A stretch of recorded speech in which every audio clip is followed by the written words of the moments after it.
When I saw the homeless man shivering in the pouring rain outside my office building in downtown Chicago, I never imagined a simple act of kindness would upend my entire world. But inviting him to the company holiday party that night was the decision that forced me to confront the truth I had buried for years.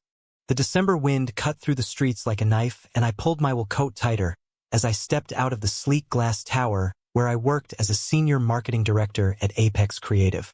At 32, I had everything on paper. A corner office, a salary that let me afford a loft in Lincoln Park, and a reputation as the guy who always delivered campaigns that went viral. My parents back in California beamed with pride every time I called home. "Leo, you're making us so proud," my mom would say in her accented English. "When are you bringing home a nice girl for Christmas?" I always laughed it off, changed the subject, and sent more money to help with their mortgage. What they didn't know, what no one at work knew, was the reason I never brought anyone home. The reason my last girlfriend had been a carefully staged brunch with a lesbian friend from college who played along for the photos. I was gay, and I had been since the day I realized why my heart raced every time Theodore sat next to me in our freshman dorm. Theodore. Even thinking his name after 10 years still twisted something deep in my chest. He had vanished right after graduation without a word, and I had spent the last decade convincing myself it was for the best. Tonight the rain was relentless, and the man huddled under the awning looked half-frozen. His dark hair was matted, his beard unkempt, but something about the slope of his shoulders, the way he held his head, made my steps falter. I stopped, pulled out my wallet, and handed him a 20. "Get something hot to eat," I said. He looked up, and those eyes, green flecked with gold, hit me like a freight train. "Thanks, man," he rasped, voice hoarse but familiar in a way that made my stomach drop. Not many people stop anymore. I should have walked away. Instead, I heard myself say, "The company is throwing its holiday party tonight at the Grand Ballroom. Good food, music, and it's warm. Come as my guest. No strings." He stared at me for a long moment, then gave a crooked smile that cracked something open inside me. "You sure about that?" I wasn't. But I nodded anyway. "I'm Leo. What's your name?" "Theodore," he said quietly. "But everyone calls me Theo now." The name landed like a punch. I told myself it was coincidence, thousands of Theodores in the world. I helped him up, offered my spare umbrella, and told him to meet me at the side entrance in an hour. Then I hurried inside, my mind spinning. By the time I reached my desk, my hands were shaking. I splashed water on my face in the executive bathroom, stared at my reflection, and whispered, "It's not him. It can't be." An hour later, I waited by the service door, pulse hammering. When Theo appeared, he had tried to clean up. His beard was trimmed with what must have been a borrowed razor, his hair damp and pushed back. He wore the same threadbare jacket, but the man underneath looked heartbreakingly like the boy I had loved in secret all those years ago. We didn't speak much on the cab ride. He kept glancing at me like he was waiting for something. Inside the grand ballroom, the party was already in full swing. Crystal chandeliers sparkled over hundreds of colleagues in cocktail dresses and tailored suits. Laughter bounced off marble floors, and the open bar flowed freely. I grabbed Theo a plate of roast beef and a drink, then steered him toward a quiet corner table. My boss Marcus clapped me on the back. "Leo, always the team player, bringing in strays for charity, nice move." I forced a smile. Theo ate slowly, like he hadn't had a real meal in weeks. Between bites, he asked about my life, work, my family. I answered, carefully skirting anything personal. Then he set his fork down and looked straight at me. "You really don't remember me, do you, Leo?" My heart stopped. The noise of the party faded into a dull roar as those green eyes held mine. "What are you talking about?" I managed my voice barely above a whisper. Theo leaned closer, the scent of cheap soap and rain still clinging to him. "College. Room 312. You used to leave me notes under my pillow signed with a stupid heart because you were too scared to say it out loud. Then one night after finals, you kissed me in the stairwell and told me you'd never felt anything like that before. Ring any bells?" The room tilted. I gripped the edge of the table so hard my knuckles went white. It was him. The same Theodore who had disappeared the summer after graduation, right after my parents had shown up unannounced for a surprise visit. The same Theodore who had left me a single text that said, "I'm sorry I have to go. and then nothing. For 10 years I had replayed that night, convinced he had panicked and run because being with me was too risky. I swallowed hard. You're really him. He nodded slowly. I never stopped thinking about you, Leo. Not once. Before I could respond, my phone buzzed. Mom. I silenced it, but the vibration felt like a warning. Across the room, my colleague Jenna, the office gossip, was watching us with narrowed eyes. I forced a casual laugh, patted Theo's shoulder like we were old buddies, and steered him toward the dance floor where the music was louder. We moved together, not dancing, really just swaying, while I tried to piece together the last decade. He told me pieces in low, urgent sentences. After he left, he had hitchhiked to New York, lost his scholarship when his family cut him off for reasons he wouldn't explain yet. He had bounced between shelters, odd jobs, until everything fell apart 6 months ago. I saw your face on a billboard last month, he said with a sad smile. Apex Creative, Leo Tran, the golden boy. I came back to Chicago just to see if you were happy. Didn't plan on you finding me first. I wanted to be angry. I wanted to demand why he never called, why he let me believe he had chosen to disappear. But the vulnerability in his voice cracked every wall I had built. My parents, I started, then stopped. How did I explain that the day they visited campus they had found a single photo of us together, hidden in my desk, and threatened to pull me out of school, disown me if I didn't fix myself? How did I admit I had begged Theo in a panicked late-night call to stay away for both our sakes? Before I could find the words, Jenna appeared at my elbow, champagne in hand. Leo, who's your mysterious friend? He looks interesting. Her tone dripped with curiosity. I introduced Theo as an old college buddy down on his luck. She smiled too sweetly and drifted away, but I caught her typing furiously on her phone. The rest of the night blurred. We talked about everything and nothing. I learned he had spent years working construction, trying to rebuild a life without me. I told him about the fake dates, the endless family pressure, the nights I lay awake wondering if I would ever be brave enough to live honestly. When the party wound down, I couldn't let him go back to the streets. Stay at my place tonight, I said. Couch is yours. No pressure. He searched my face for a long moment, then nodded. In the cab back to my loft, neither of us spoke, but the silence felt charged like the air before a storm. Inside, I gave him clean clothes, towels, and the guest room. As I closed the door, I leaned against it, heart pounding. Theodore was here. Alive. And the secret I had guarded for 10 years was suddenly sitting in my living room wearing my old Stanford hoodie. My phone lit up again. A text from Jenna. Your old buddy is cute. Does Marcus know you're bringing strays home? Smirking face. I deleted it, but the unease lingered. I had no idea that text was only the beginning. Morning light filtered through the loft windows, and I found Theo already awake, standing at the kitchen island, nursing a cup of coffee. He looked different in daylight, clean-shaven in my spare clothes. Handsome in a way that made my chest ache with memories. Sleep okay? I asked, pouring myself a mug. Better than the sidewalk, he said with a wry smile. Then his expression turned serious. Leo, we need to talk about why I really left. We sat at the table and the story poured out. After my parents' surprise visit, he had received a call from my father. He told me if I ever contacted you again, he would make sure your scholarship was revoked and that the whole family knew exactly what kind of son they had.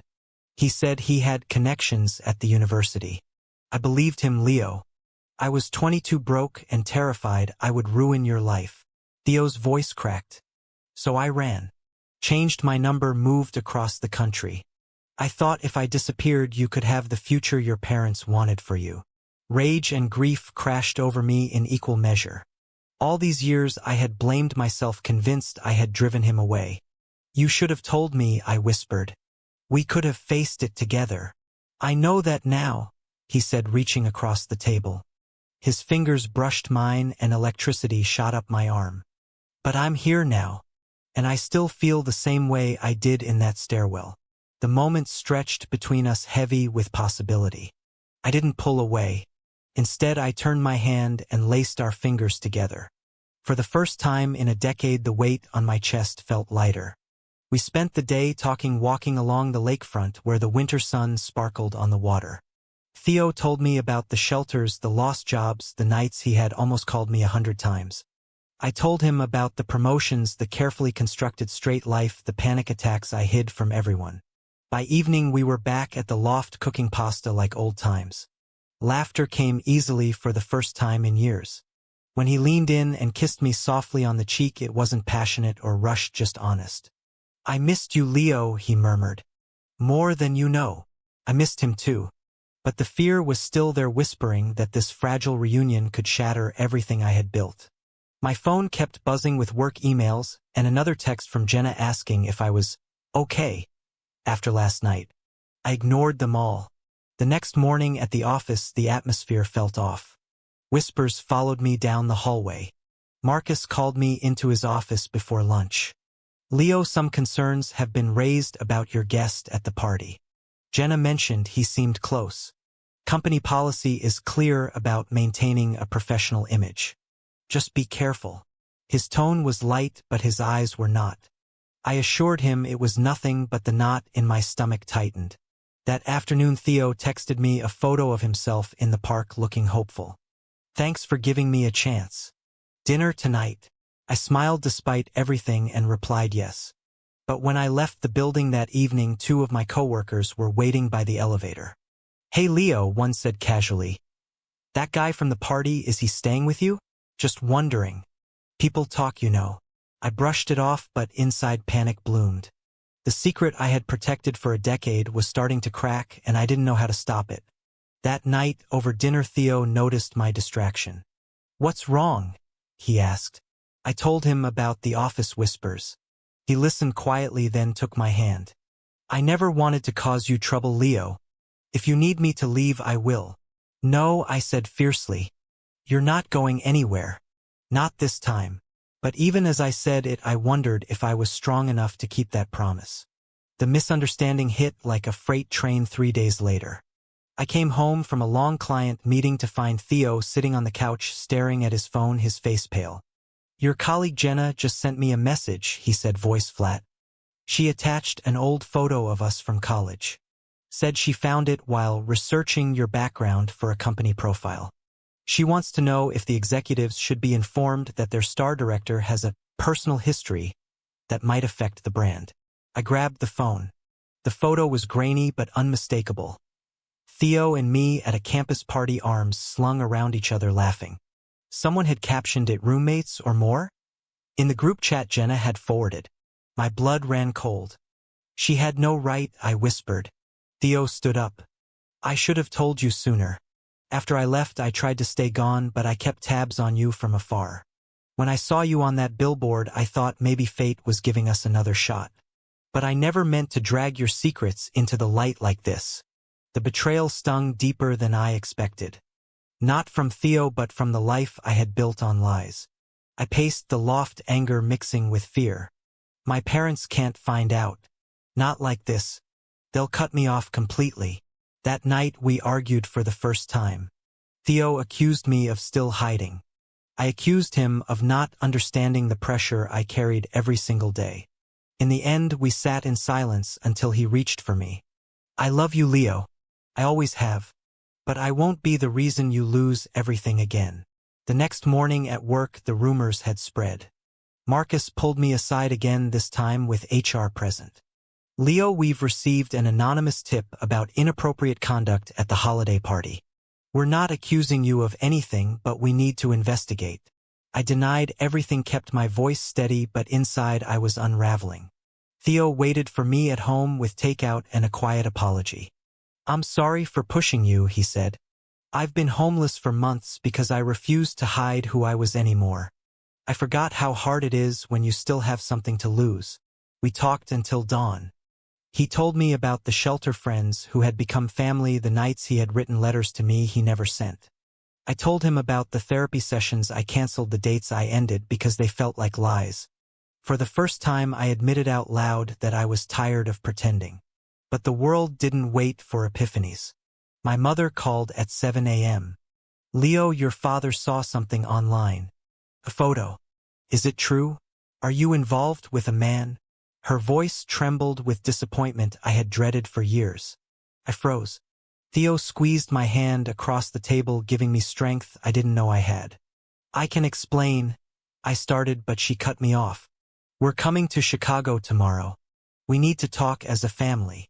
The call ended, and the silence that followed felt heavier than any secret. Theo looked at me, eyes full of love and sorrow. Whatever happens, I'm here. But you have to decide what you're willing to fight for. That decision loomed over us like a storm cloud. I had spent years sacrificing my truth for peace. Now the truth was demanding its price, and I wasn't sure I had the courage to pay it. My parents arrived the next afternoon, their faces tight with worry and disapproval. The loft felt too small for the conversation we needed to have. My father refused to look at Theo at first. "This is the boy who ruined your future?" he asked in Vietnamese, the language suddenly feeling like a barrier. Theo stood tall. "Sir, I never meant to hurt your son. I left because I thought it was the only way to protect him from exactly this moment." The argument that followed was raw and painful. My mother cried, recounting every sacrifice they had made so I could succeed in America. My father listed the family expectations, the cousins who had married well, the grandchildren they dreamed of. I listened until I couldn't anymore. "I'm gay," I said, finally, the words I had practiced in mirrors for years finally spoken aloud. "I have been my whole life. Theo isn't the reason. He's the reason. I finally understand that hiding hasn't protected me, it's only hurt me more." The room went silent. My father's face hardened. "If you choose this life, you choose it alone. We cannot support what God and our culture do not accept." He turned to leave. My mother hesitated, tears streaming, then followed him out.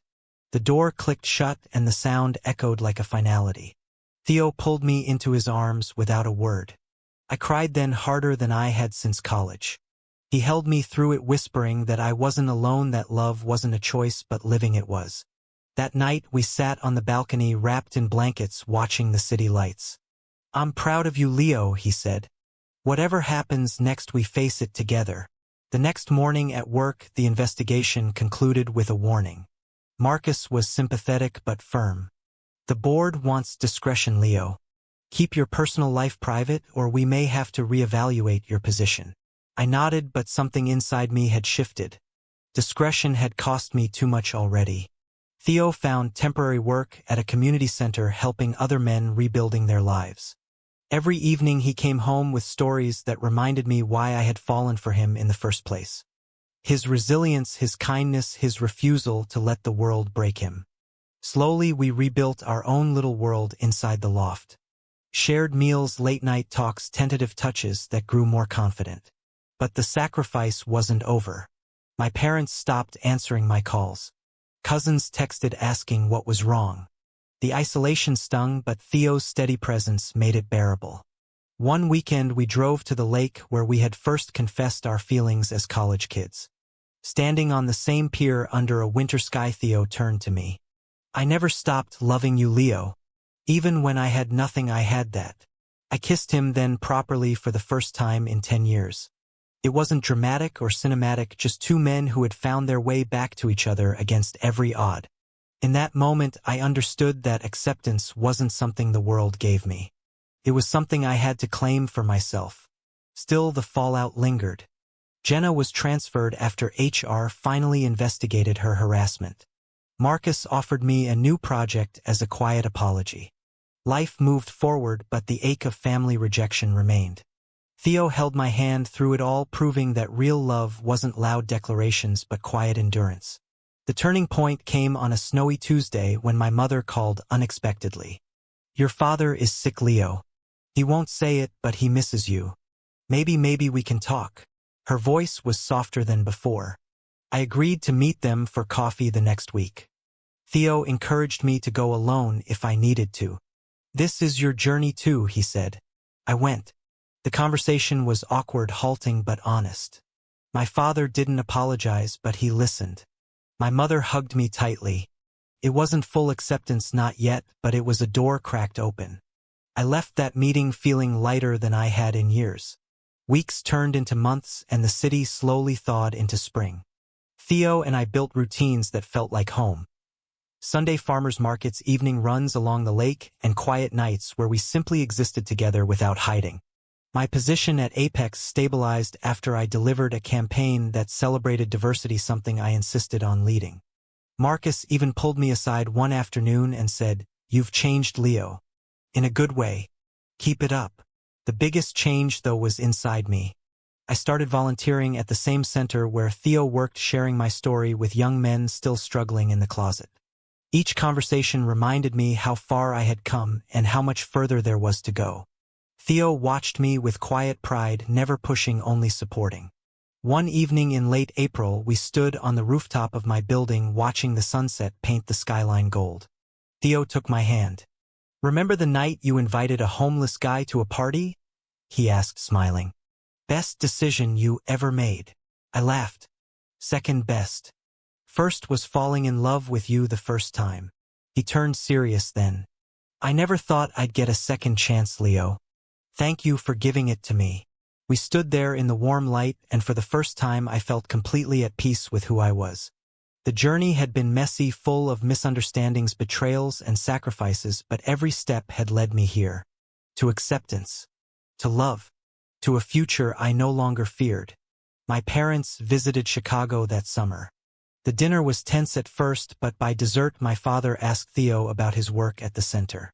Small steps, but steps nonetheless. My mother even hugged him goodbye. It wasn't perfect and healing would take time, but it was real.